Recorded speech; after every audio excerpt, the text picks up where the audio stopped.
This is a demo of a new rack extension called Glitch. Now Glitch has a number of effects that are common to the Glitch style, but it also allows you to use your own effects. So let's see how it works. This is the Glitch effect. It's hooked up to a Dr. Octorex. This is just the default drums that are enabled when you open up a Dr. Octorex. So let's go ahead and play this and see how it sounds. So that's just the standard sound. We've got 5 effects here: shuffle, stutter, gate, tape stop, and reverse. So let's quickly just listen to these. Shuffle cuts up the previous measure's worth of audio material and then randomly plays those segments in random order. We've got stutter, which just repeats a segment. We've got gate, which turns on and off a gate. Tape stop. And we've got reverse.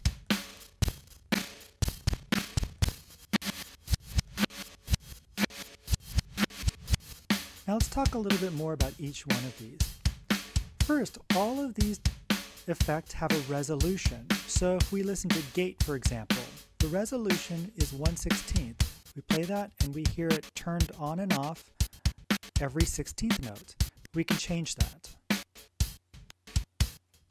from half a note to 32nd note. And we can do that on all of these effects. So if we listen to shuffle, what shuffle does is it takes the previous measure's worth of material and cuts it up into a number of segments, in this case 16 segments, and then randomly plays through those 16 segments. We can change that.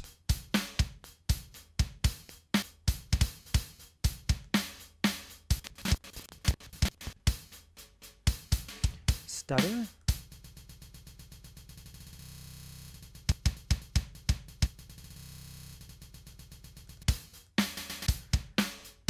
Reverse. Similar to shuffle, it takes the previous measure's material, cuts it up to, in this case, 16 pieces, but plays through those pieces in order, but reverses each individual segment.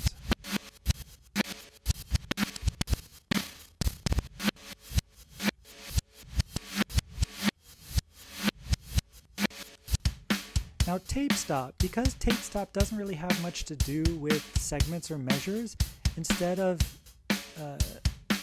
time synced differences, it's just a smooth dial.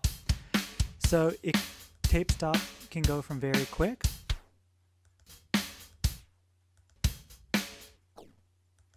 to very slow.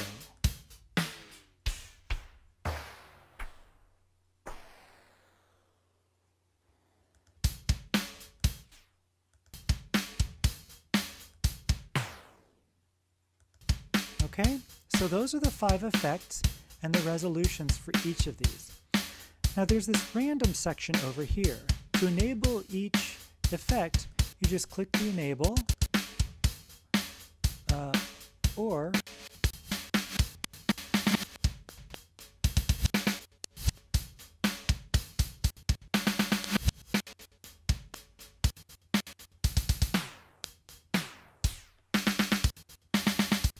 Alright, so enable random, it randomly selects these 5, and depending on the resolution, right now it's quarter notes, so every quarter note it'll randomly select one of those 5, and it'll play it.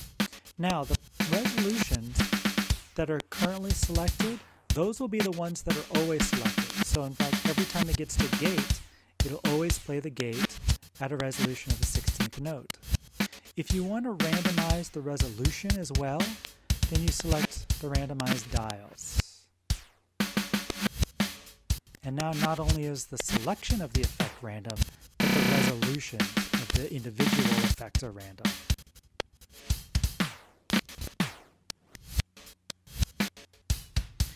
Now there's another set of dials here called probability. If you want shuffle, for instance, to play more often than any of these others, you just increase its probability. And now shuffle should play more often than all these others. You can see this in more extreme sense if you drop down the probability of all the others.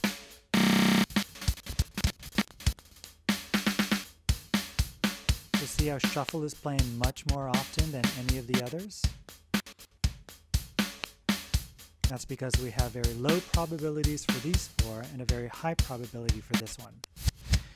Now, if you wanted something to never play, if you never wanted the tape stop to play, just drop its probability to 0.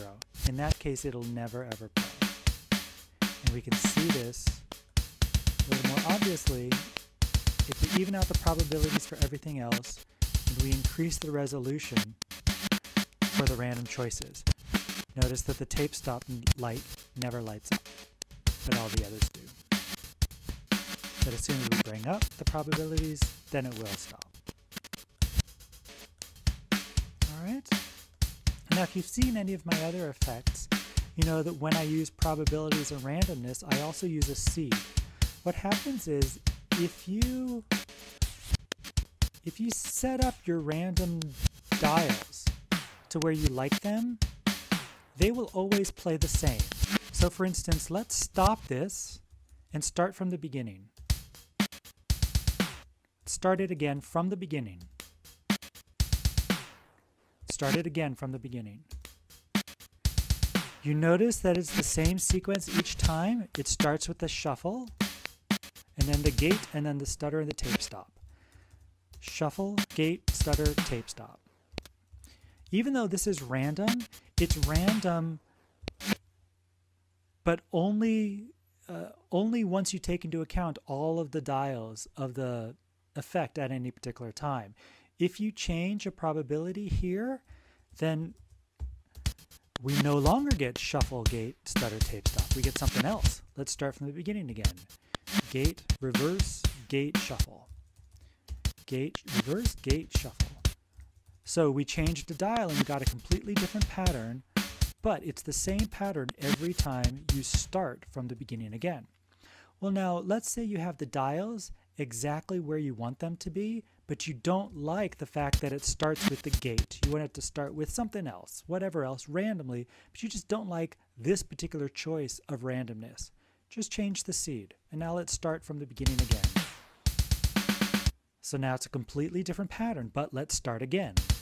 And you hear it's the same thing. Start again. Now if we liked all of our dial positions, but we didn't like this actual implementation of it, let's just change the seed to something else. And now we've got a completely different one. But now if we start this again, we see it's the same pattern. So hopefully that's a better explanation of probabilities and seeds. Okay? So we've got our 5 effects. Now we also have these 4 external effects. These are ways that you can add in your own sounds, your own effects to include in the glitch effect. So for instance, let's say we wanted to add a scream. Okay? We'll just get rid of these. We'll add our sends and then our returns. Turn it around. And we can start playing again. Now, it will, if we just stop this enable, then let's hear this, the external one. That's what it sounds like when it goes through scream. Okay? Now, if we enable the random, notice that it never plays these externals because these probabilities are at 0. But as soon as we turn up a probability, we hear it comes in.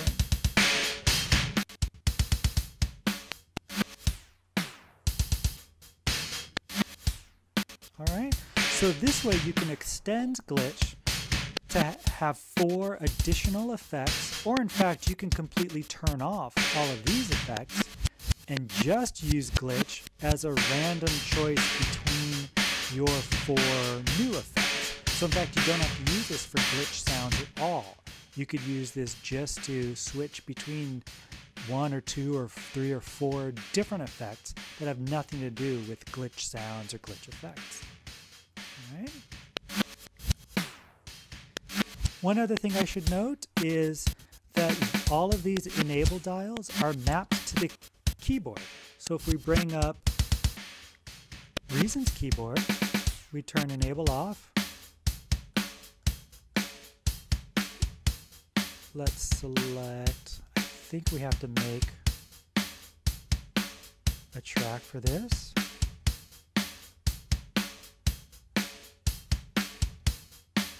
So now we make a track for glitch.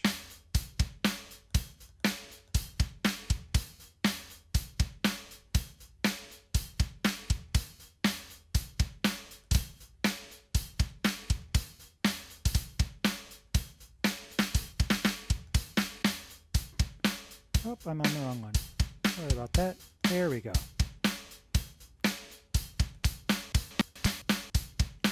So we can see that the enables are mapped to C3 through D4. So that's the glitch effect. Hope you enjoyed. If you have any questions, just shoot me an email on the board. I'm usually there.